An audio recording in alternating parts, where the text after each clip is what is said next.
Seguimos compartiendo los temas que a todos nos interesan. Cooperativa. Elige educar. Y ya está instalado acá. Agradecemos la presencia en este capítulo de Cooperativa Elige Educar de don Sebastián Piñera, candidato a la presidencia por Chile Vamos, con quien queremos compartir, por una parte, como ha sido la lógica con otros candidatos, se lo cuento, su experiencia en el colegio, también su experiencia como docente y, por cierto, dar cuenta de la propuesta en materia educacional que ha sido conocida durante esta semana. Muchas gracias por ser parte del programa, don Sebastián. Marcela, Ignacio, muy buenos días, muy buenas tardes, muy buenas noches. Y gracias por la invitación. Bueno, una semana clave para el programa de gobierno en materia educacional. Ha sido una semana en la que ustedes han dado a conocer la propuesta en ámbitos que han sido bastante estratégicos. Vamos a ir conociendo en detalle algunos de esos aspectos, pero lo primero, acá en el programa siempre invitamos a nuestros entrevistados a revivir y a evocar aquellos tiempos en los que uno miraba al profesor. Queremos conocer un poquitito de esa experiencia colegial de Sebastián Piñera, por lo menos acá en sus tiempos en el Verbo Divino, que fue donde hizo la enseñanza básica. Fueron buenos tiempos, porque hay gente que lo pasó mal en el colegio, no se atreven a decirlo, a lo mejor es políticamente incorrecto. En su caso, ¿cómo fue su paso por el colegio? No, yo lo pasé muy bien en el colegio. Reconozco que al principio era un poco desordenado, perdía los cuadernos, tenía tal vez ¿déficit atencional? Déficit atencional. En esa época el remedio no era el psicólogo ni el psiquiatra, era un par de patadas en el traste y a seguir adelante. Pero yo sí lo pasé bien porque fue una combinación de estudiar. Algunos ramos a mí me daban una lata tremenda. ¿Cuáles? Y por ejemplo, y tenía que estudiarlos. ¿Se acuerdan esos días? La depresión del domingo en la tarde, cuando venía el lunes. Y la euforia del viernes en la tarde cuando venía el fin de semana. Pero no me contestó, ¿qué ramos eran aquellos con los que no se llevaba bien? Yo, por ejemplo, no me llevaba bien con los ramos que tenían que ver con habilidades manuales. Ah, ya. Pero en cambio... Motricidad fina. Motricidad fina. Pero hubo un profesor, varios profesores. Hubo un profesor de historia, el profesor Hugo Bodini. ¿Hugo cuánto? Bodini, que fue un extraordinario profesor que está muerto, que nos enseñó la historia en forma entretenida. Y para mí, lejos de ser una materia a estudiar, era algo que me apasionaba. Y leía mucho más allá de lo que nos enseñaba el profesor. Y le preguntaba por libros. Lo mismo mi profesor de matemáticas, mi profesor de física, mi profesor de literatura. Cuando los profesores a uno lo motivan, lo entusiasman, uno no solamente aprende mucho más, sino que lo pasa bien, se enriquece. Cuando los profesores son lateros y se ponen frente a la pizarra, le dan la espalda a los alumnos y uno tiene que aprender causa y consecuencia y memorizar, esos profesores no cumplen con su función. Y también sabemos que usted tiene experiencia como docente, fue profesor universitario en la Universidad Católica, Universidad de Chile, Universidad Adolfo Ibáñez. ¿Cómo fue esa experiencia? ¿Qué es lo que más le costaba a usted como docente y qué es lo que más le gustaba de enseñarle a las futuras generaciones? Bueno, yo empecé siendo profesor muy temprano, porque cuando estaba en cuarto año de Economía en la Universidad Católica, yo empecé a hacerle clases a los alumnos que venían... ¿Clase particular o era ayudante? No, era profesor. Ah, profesor, ya. Profesor, sí. Mientras estudiaba. Sí, y a mí me fascinaba ser profesor. Y yo me acuerdo que me tocó hacerle clases a muchas personas que venían poco después. Por ejemplo, mis ayudantes cuando yo fui profesor, siendo muy joven, eran Jorge Sormó, ¿ya? y René Cortázar, por ejemplo, que eran grandes ayudantes. Y en un tiempo me tocó hacerle clase a mi hermano Pablo. Entonces yo le decía a Pablo, le preguntaba algo en la sala de clase, y Pablo no respondía. ¿Y por qué no estudió? Estudié, pero no entendí. ¿Por qué no le pregunté a alguien? Le pregunté a mi hermano, sabía menos que yo. Y todos se reían. Así que mantener la disciplina, siendo de la misma edad que los alumnos, no era fácil. Y que yo hice clase durante 20 años en la Universidad Católica, en la Universidad de Chile, en la Universidad Adolfo Ibáñez. O sea, había ahí una beta, había una vocación docente fue latente. Mi primera vocación fue docente. ¿Querías ser profesor? Yo estudié, saqué un doctorado en economía en la Universidad de Harvard, me dediqué a ser profesor, investigador, enseñar, escribir, investigar, durante casi 10 años. Y un día, me acuerdo de los años 80, sentí la soledad del mundo académico. Y quise entrar al mundo real. Y pasé de la academia a emprendedor. Y empecé a formar empresas a partir de cero, pero algunas de ellas fueron muy exitosas. Por ejemplo, nos metimos en empresas constructoras, creamos Bancar, que era la empresa de tarjeta de crédito, y me dediqué mucho tiempo a ser emprendedor. Pero mi verdadera vocación surgió el año 88. Cuando así Chile, de definido. sí, ¿Qué hito marca para que lo tenga tan claro? El plebiscito del 88 mostró que mi vocación verdadera, a la cual he dedicado los últimos 30 años, es el servicio público. Le voy a contar una anécdota. Yo me involucré en cuerpo y alma el año 88 para que Chile recuperara la democracia por el camino más rápido, más directo. Y creo que lo hicimos bien los chilenos. Y cuando recuperamos nuestra democracia y se planteó la posibilidad que yo fuera candidato a senador, yo fui a hablar con mis padres, que los dos estaban vivos, a preguntarles su opinión. Mi madre me dijo, por ningún motivo, la política es amarga, es ingrata, es injusta, dedíquese a su mujer, a sus hijos, edúquelos bien. Le fui a preguntar a mi padre, me dijo, de todas maneras, en el sector privado podrá tener una vida más cómoda, más placentera, pero solo en el sector público usted se va a poder desarrollar en plenitud, al servicio de los demás. Él fue servidor público toda su vida y no me arrepiento de haberle hecho caso a mi padre. Ahora, ¿qué parte precisamente de ese interés por la vocación en pública también nace de esta historia que se vive y se habita en el colegio? Porque hay un tema que tiene que ver con el currículum actualmente que está relacionado con la educación cívica, por ejemplo. ¿De qué manera ya en el colegio eso se notaba? Bueno, yo tenía alguna vocación. De hecho, en algún momento fui presidente de curso, me involucraba en todas las agrupaciones. ¿Scout? Fui scout también. Y por tanto, esta idea de vivir en comunidad, de proyectos compartidos, la tuve siempre. Pero la verdad es que la vocación política no surgió en el colegio. Surgió más bien en la universidad. Quiero insistir con el colegio. Nombró profesores así y acá desde Elige Educar es un tema que vienen realzando hace ya un tiempo, de dar valor a los profesores que marcaron la vida. Usted dio nombres de varios, Hugo Bodini, sin ir más lejos, pero con los compañeros. ¿Qué grado de amistad y de vínculo hasta el día de hoy logró mantener? Porque la enseñanza media, digámoslo, no la hizo en Chile. Una parte ya. La verdad es que con los compañeros éramos muy amigos. Y además que en el colegio del Beduino había no solamente la comunidad de los estudios, sino que también se le daba mucha importancia a los scouts. Y yo era scout, y hacíamos campamentos, y excursiones, y aventuras, y también mucha importancia al deporte.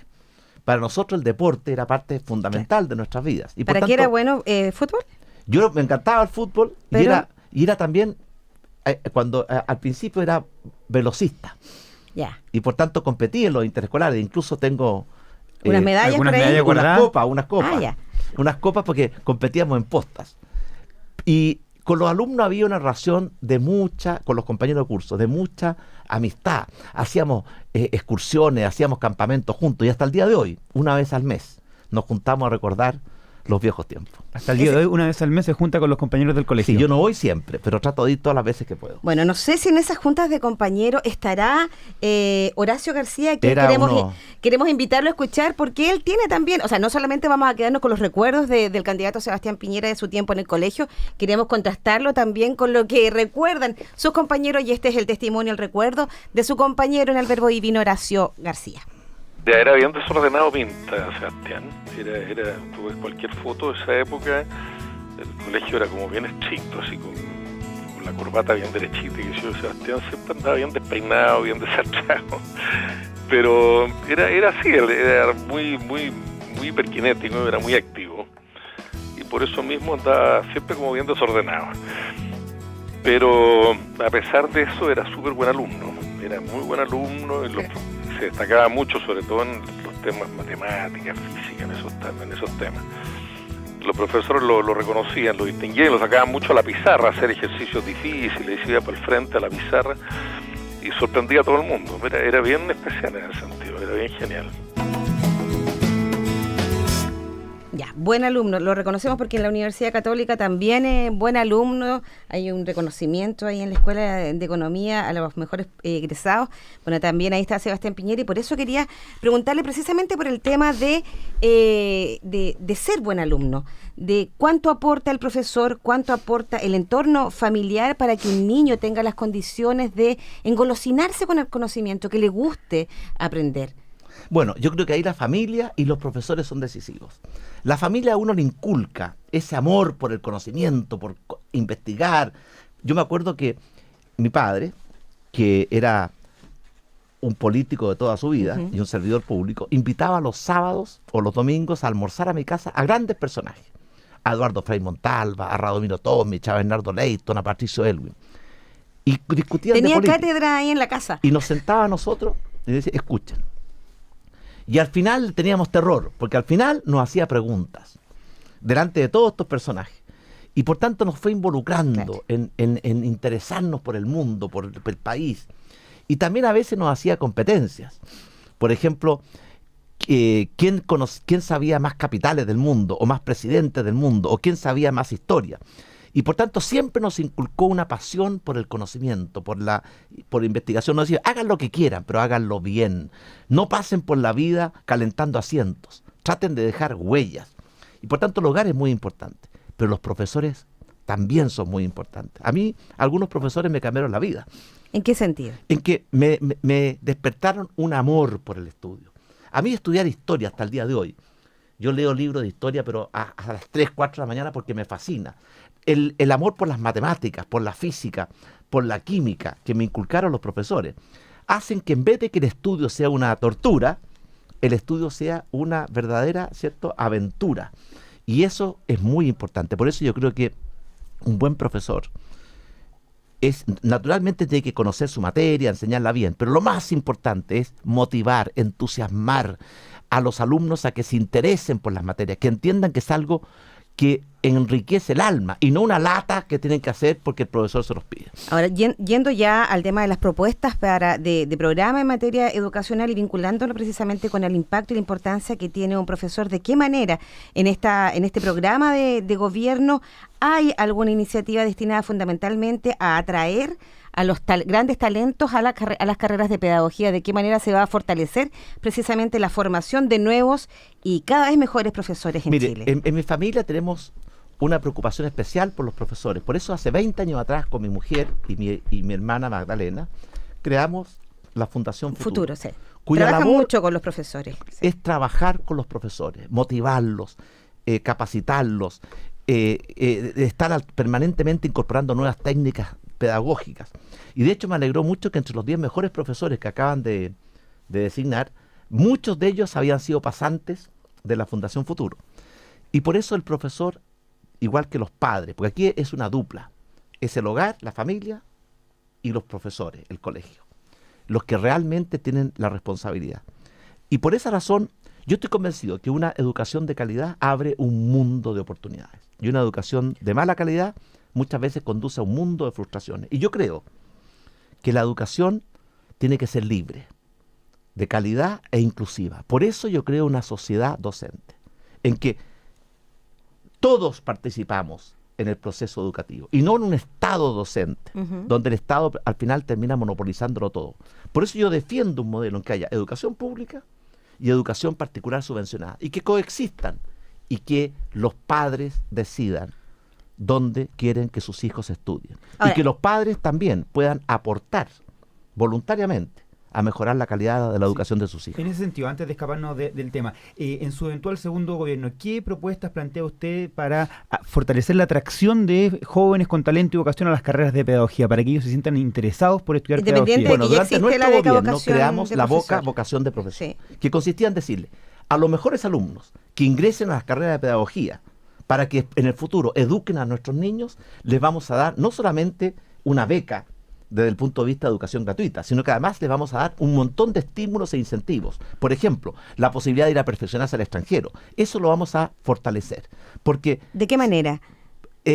Ampliando el programa Beca Vocación de Profesor. Ampliándolo a más personas y hacerlo mucho más intenso. Porque al fin y al cabo, si los mejores entran a pedagogía y tienen vocación de educar a nuestros hijos, ese es el primer paso para mejorar la calidad de la educación en Chile. Ampliarlo hacia las educadoras de párvulo. A la educación, a todo el proceso educativo. Sí, Pero una cosa muy importante, quería mencionarle, Marcela e Ignacio.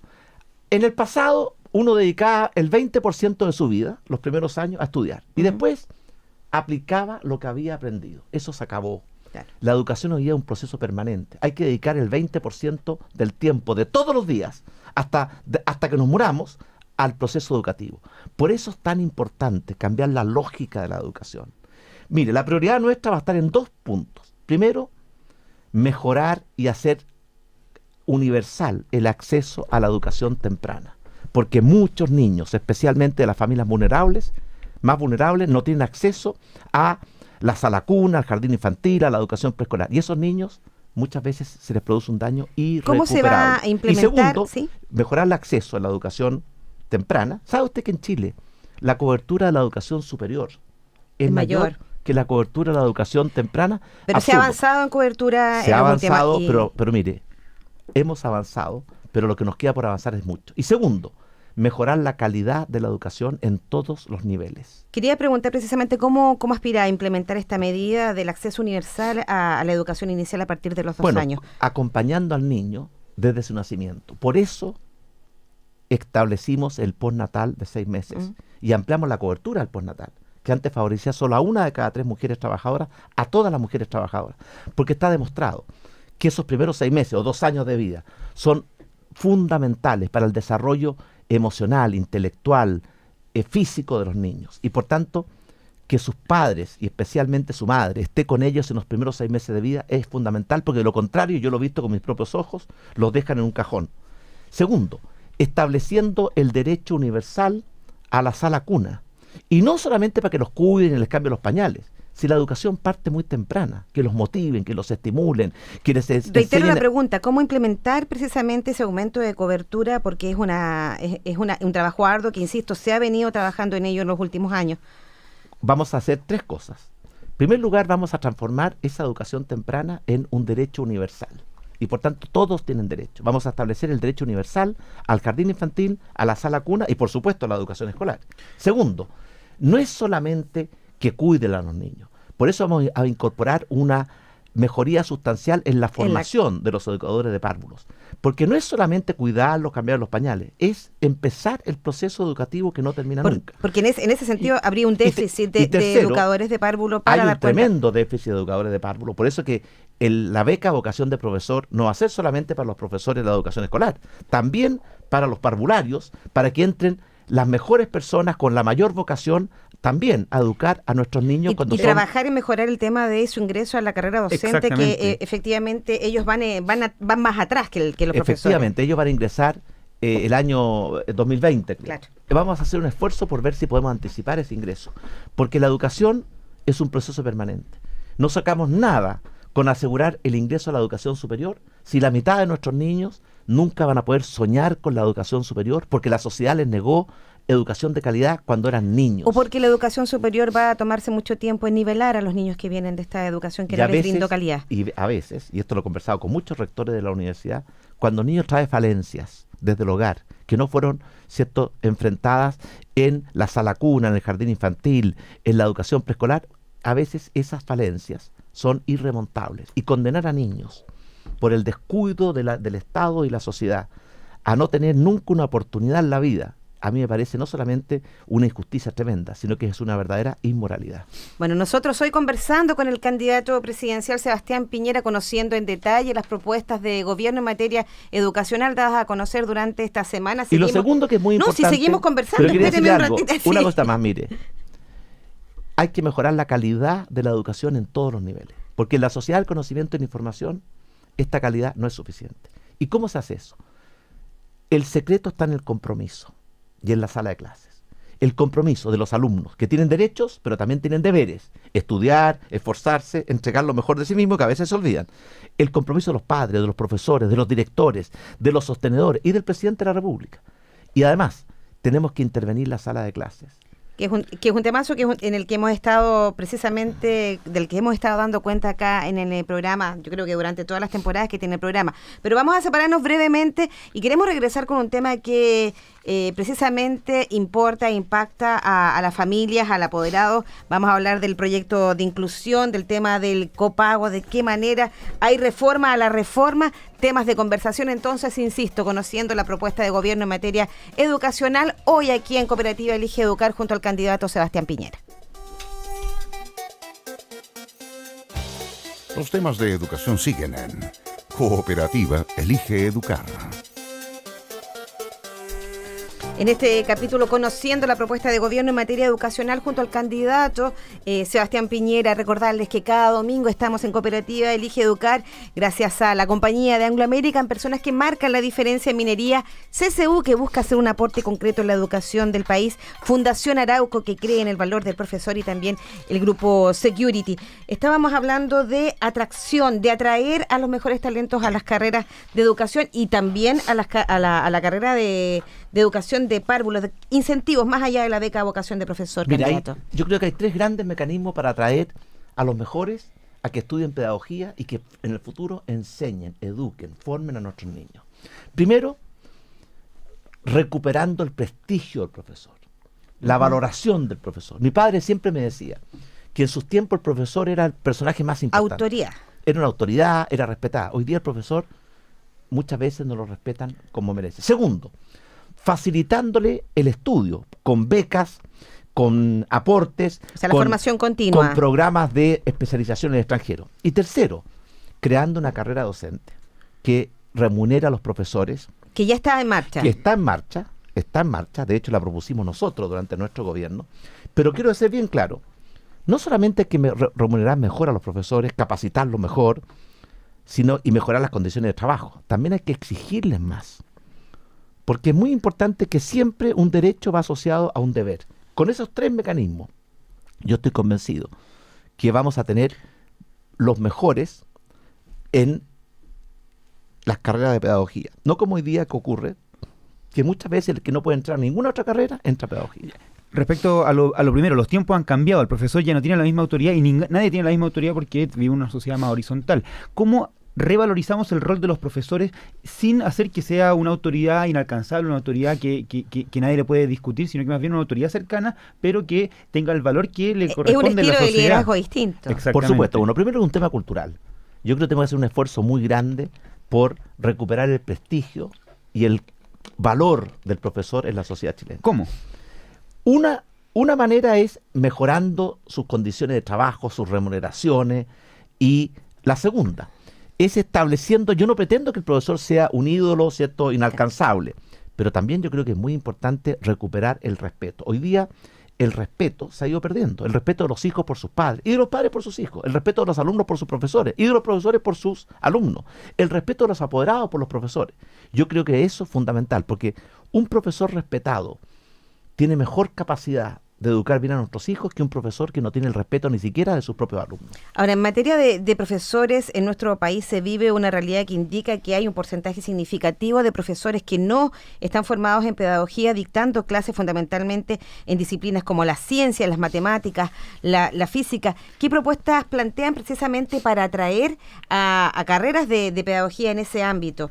A mejorar la idoneidad docente, es decir, que el profesor que esté haciendo clases de ciencia en segundo ciclo sea el profesor de ciencia y no sea un profesor generalista. El de física también. Sino que tengamos profesores idóneos, es decir, especialistas en esa asignatura. Por eso es tan importante mejorar la formación. Yo me acuerdo cuando me reuní con los rectores de la Universidad Católica, de la Universidad de Chile, que venían a pedirme cuando era presidente más recursos para su universidad. Yo les dije, está bien, eso es lo que piden ustedes, pero por un momento escuchen lo que nosotros queremos que hagan ustedes. Yo pienso que las universidades chilenas, las más prestigiosas, han tenido 2 grandes falencias. Primero, no han formado buenos profesores. No tienen buenas escuelas o significativas escuelas de pedagogía, porque dejaron eso a los pedagógicos que se fueron deteriorando. Y segundo, tienen que integrar más la ciencia, la tecnología, la innovación con el mundo productivo. Pero volviendo a lo esencial, nada de esto es fácil. Pero si uno no tiene la voluntad y las ganas de hacer un cambio, el cambio está en involucrar más a los alumnos, a los padres, a los profesores, a los directores. Devolverle a los directores un mayor liderazgo y autonomía, que sean líderes de enseñanza y no que sean burócratas que se pasan todo el día llenando papeles. Hoy día la burocracia está asfixiando la calidad de la educación en nuestro sistema escolar. Y por eso yo le decía, yo creo una sociedad docente, no en un estado docente. ¿Cuál es la diferencia? La sociedad docente, todos nos hacemos cargo de un bien público como es la educación. En el estado docente, el Estado lo monopoliza todo y desplaza a la sociedad civil. Y por esa razón, vamos a hacer un gran esfuerzo porque nuestros profesores tengan mucho mejores remuneraciones, pero al mismo tiempo entiendan que van a tener mucho mayores exigencias.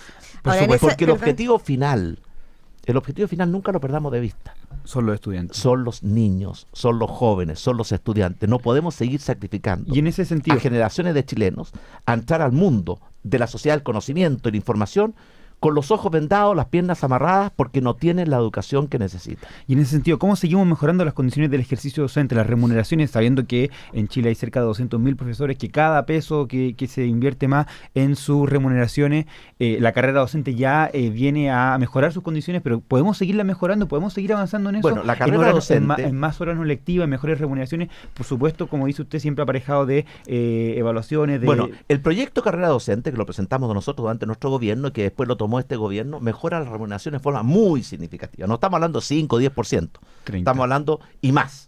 Y sobre todo, le va diciendo, usted va a ir progresando en la vida.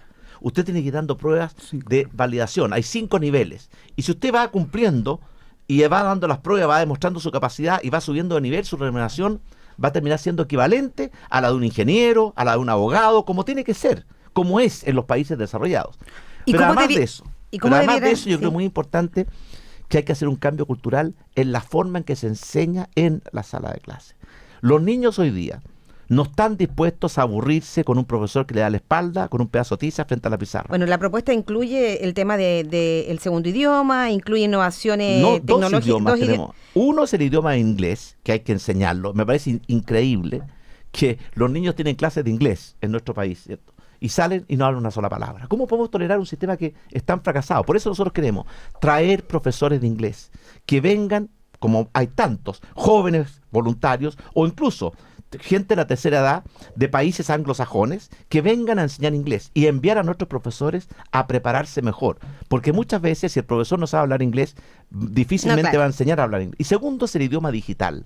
Mire, en el mundo moderno el que no entiende el idioma digital y la lógica digital va a ser un ciudadano de segunda clase. Y tenemos que el analfabeto digital. Y tenemos que incorporar a nuestra educación que los niños entiendan el idioma digital, que es parte de nuestras vidas. Mire, en este teléfono celular, en el futuro lo vamos a tener todo.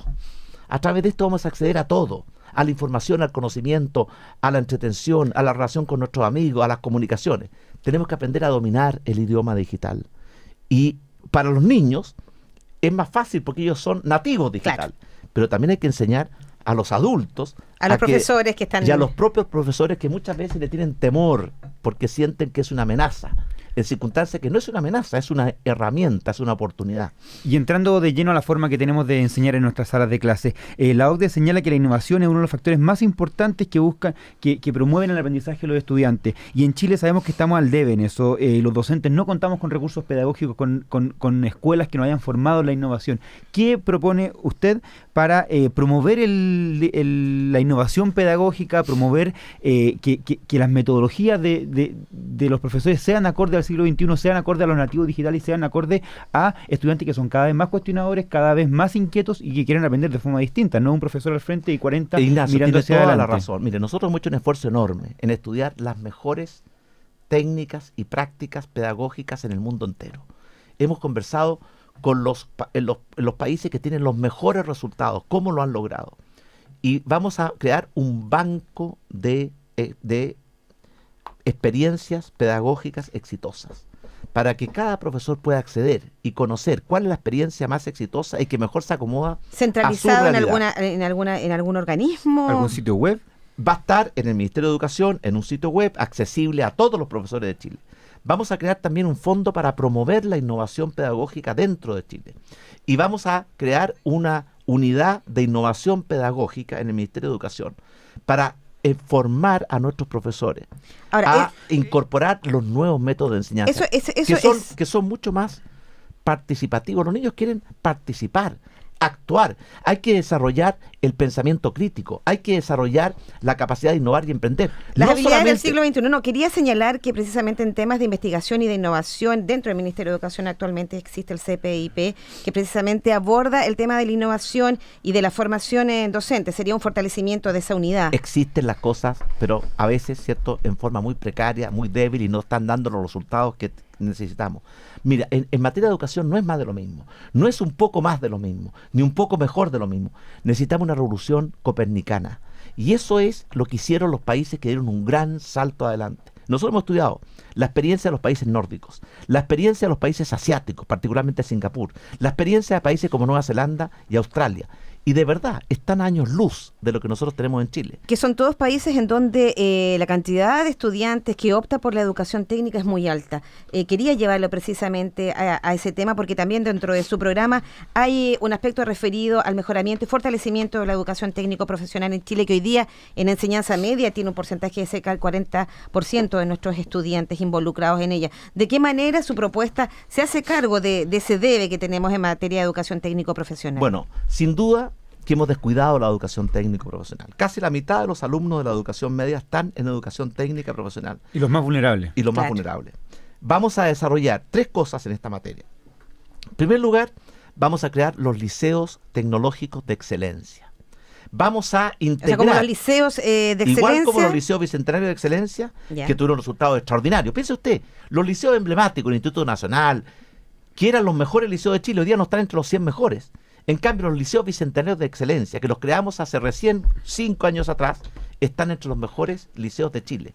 Vamos también a establecer una ligazón, una integración entre la educación técnico-profesional a nivel escolar y la educación técnico-profesional superior, para que el alumno que sea formación continua pueda ingresar a los centros de formación técnica o institutos profesionales. Y con el mundo productivo también. Y en tercer lugar, sin duda que hay que integrar también esto con el mundo productivo, y por eso el modelo alemán de la educación dual es un ejemplo exitoso que tenemos que implementar en Chile. Y algo más, vamos a crear, vamos a establecer becas, ¿cierto?, para que los alumnos, ¿cierto?, y de capacitación, en vez de tener, ¿cierto?, el CENSE, que gasta millones de dólares y con muy pocos resultados, vamos a establecer que las becas de capacitación CENSE se puedan utilizar en los institutos profesionales y centros de formación técnica en carreras cortas de 2 años. Y no solamente en cursos que duran 3 semanas, 4 semanas y que después queda muy poco. El tema ahí es la formación de aquellos profesores que van a estar a cargo de formar a esos técnicos profesionales.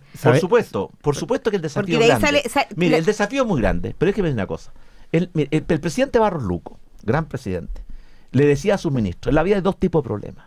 Los que se resuelven solos, nada que hacer; los que no tienen solución, nada que hacer. Yo le aseguro a usted que el problema de la educación en Chile no se va a resolver solo, pero sí tiene solución. Sí, pero el 50% de los docentes que hacen clases en establecimientos de educación media, técnico, profesional, no cuentan con formación docente. ¿Cómo hacemos que ellos se vayan perfeccionando con el tiempo, o le vamos a ir exigiendo el cartón de profesor? Porque sabemos que esos estudiantes, que son el 44% de la matrícula de enseñanza media y los más vulnerables especialmente, no están contando con docentes idóneos para su Por eso que la carrera formación docente tiene que ser no solamente para la educación tradicional, sino que también para la educación técnico-profesional. Mire, si es un absurdo que todos pretendan ser ingenieros, arquitectos y abogados, algunos lo serán, pero cada vez más se requieren técnicos en medicina, técnicos en minería, técnicos en la propia información y tecnología. Y por eso la formación técnica es el pariente pobre de nuestro sistema educacional. Y ha sido siempre discriminado. Usted se da cuenta que si uno entra a estudiar una carrera tradicional, la beca, ¿cierto?, es 1 millón de pesos. Pero un alumno con el mismo mérito que entra a estudiar una carrera técnico profesional, la beca es 100.000 pesos. ¿Eso va a cambiar?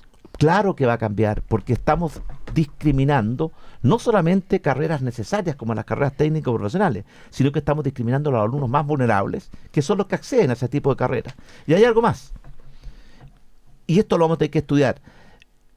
Creemos que la educación universitaria tiene que estar mucho más relacionada con las necesidades que tiene nuestro país.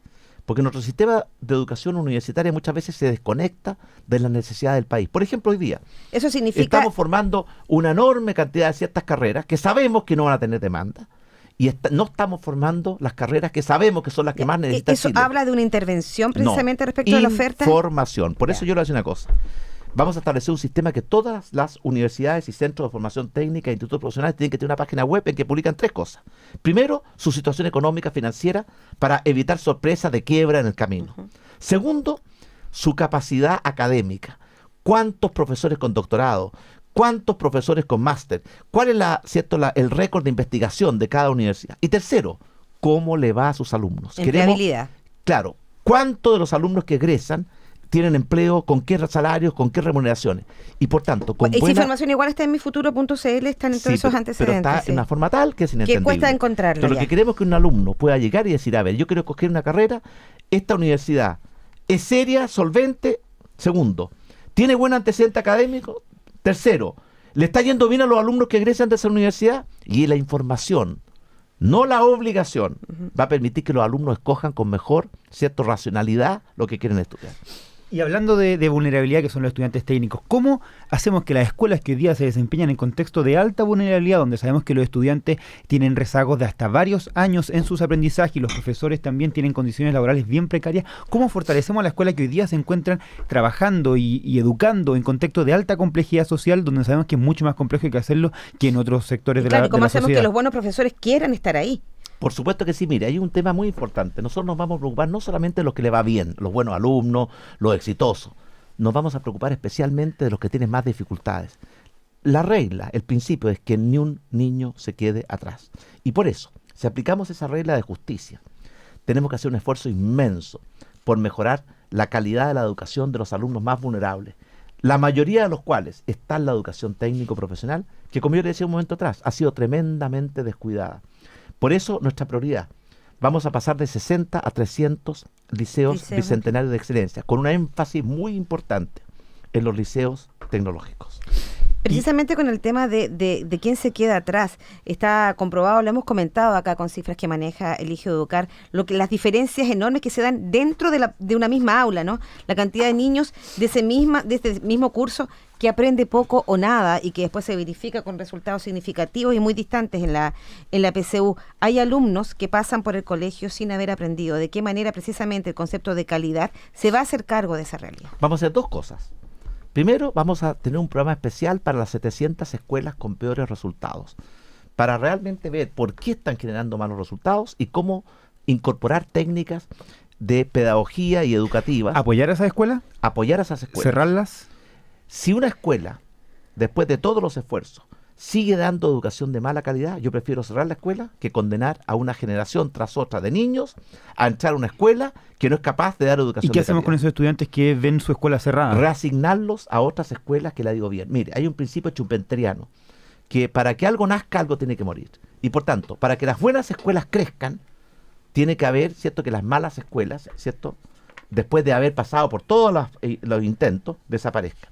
De esa manera, si una escuela es mala y no logra corregir, ¿por qué vamos a condenar a niños a seguir esa escuela? Y si una escuela es buena, ¿por qué no le permitimos que crezca? Pero además, dentro de cada escuela vamos a tener un programa especial de apoyo especial a los alumnos más rezagados, para que ningún niño se quede atrás. Eso es el principio de una educación libre, en que las distintas instituciones pueden desarrollar sus proyectos educativos, no solamente el Estado. Segundo, de calidad, todo lo que hemos hablado. Tercero, inclusiva, que todos los niños tengan acceso a educación de calidad y no solamente los más favorecidos.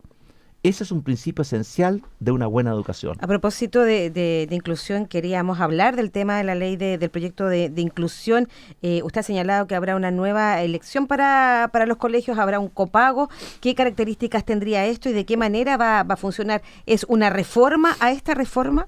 Vamos a perfeccionar la reforma definitivamente. No es no es retroexcavadora con la reforma. No, mire, yo detesto las retroexcavadoras, porque las retroexcavadoras destruyen. Y lo que me gusta a mí son, ¿cierto?, construir sobre lo que hay y mejorar cuando las cosas están mal. Por eso le digo una cosa, le vamos a devolver a los padres su derecho a elegir la educación de sus hijos. Y preferimos que los padres elijan a que una tómbola elija. Y segundo, le vamos a devolver a los padres su derecho a aportar voluntariamente. El actual proyecto de la ley de inclusión ya También permite el aporte voluntario de los padres. En forma tremendamente restrictiva. Y por tanto, en el fondo, está matando. ¿Sabe por qué? Porque el Estado no se puede comportar como el perro del hortelano. ¿Se acuerda de ese perro que no comía ni dejaba comer? El Estado no es capaz de dar educación de calidad y sin embargo le prohíbe a los padres hacer lo que más quiere un padre, que es asegurarle una buena educación a sus hijos. ¿Cómo no va a ser absurdo Ignacio, Marcela, que los padres puedan gastar su dinero en lo que quieran, en alcohol, en viaje, menos en lo que más le importa a los padres, que es la calidad de la educación de sus hijos. ¿Y el que no tiene para aportar? Por eso que el aporte va a ser voluntario y no vamos a excluir, al que no puede aportar, no aporta. Pero los que pueden aportar, voluntariamente sí aportan. Y la experiencia muestra que cuando ocurre ese tipo de casos, los padres que pueden aportar, aportan. Y el padre que no puede aportar, no aporta porque no queremos que eso signifique una discriminación para su hijo. Preciso, precisamente de eso quería preguntarle, ¿qué pasa con el sistema? ¿Habrá un nuevo sistema de selección para los colegios? ¿O seguiremos con, el sistema actual? De asignación a través de lo que usted llama la tómbola, que es una teoría de asignaciones estables, ¿no es cierto? Y que es un modelo archiprobado en todo el mundo. Mire, nada es mejor que la decisión del padre respecto de la educación de sus hijos. Nadie quiere más a sus hijos que sus padres. Nadie sabe mejor lo que es bueno para sus hijos que sus padres. Y a mí algo que me ha emocionado en mi recorrido por Chile, cuando converso con mujeres humildes, a lo mejor no saben de economía, no saben de política, pero cuando les pregunto por la educación de sus hijos, me dan una clase magistral. La madre sabe perfectamente bien por qué escogió un colegio para su hijo, sabe el resultado de la prueba SIMSE, sabe cuántas clases se perdieron, sabe si hay disciplina, sabe los valores que se inculcan en ese colegio. Así que a mí la elección de los padres me genera gran confianza. Y algo muy importante es que los padres tienen que recuperar el derecho a elegir, porque son los padres los principales educadores de sus hijos. Cuando el Estado pretende reemplazar a los padres, se va contra la natura. Pero reiterar entonces que ese mejorar y perfeccionar este sistema no es una reforma a la reforma en materia de inclusión. Por supuesto que vamos a perfeccionar. Mire, las 3 reformas que hizo este gobierno. La reforma tributaria, se nos dijo que no iba a afectar el crecimiento, ni la inversión, ni la clase media, ni las pymes. Falso, los afectó a todos. La reforma educacional, se nos dijo que no iba a afectar la calidad. Está estancando la calidad. Y por tanto, devolverle a los padres su derecho a elegir la educación de sus hijos y su derecho a aportar voluntariamente a que tengan sus hijos una mejor calidad de educación va a ser parte del perfeccionamiento de la reforma. Y algo más, y que lo planteamos hoy día. En los liceos de excelencia vamos a establecer que los liceos puedan seleccionar por mérito académico, pero un 20% en cada quintil de ingresos. Es decir, todos los alumnos, desde los más vulnerables hasta los más acomodados, van a tener la misma oportunidad en base a su mérito y su talento, y no su situación económica, de acceder a estos nuevos liceos de excelencia. Bueno, queremos despedirlo reiterando entonces que hay un compromiso, por lo menos acá lo ha señalado, el compromiso de anticipar el ingreso de carrera docente de las educadoras de párvulo. Vamos a estar haciendo el checklist después, si es que llega a ser gobierno, y también el tema del apoyo a profesores en contextos vulnerables. Se lo vamos a recordar al candidato Sebastián Piñera en caso de llegar a la moneda. Y le digo al tiro, para ser muy honesto, de que todo esto va a requerir que la economía chilena vuelva a crecer. Con el país estancado que tenemos hoy día, nada es posible porque no hay recursos. Mire lo que ha hecho el gobierno recientemente. Prometió a los padres de clase media que el menor aporte en financiamiento compartido se iba a compensar con un mayor aporte del Estado por gratuidad. Esa fue la promesa, y por tanto que nadie se iba a ver afectado.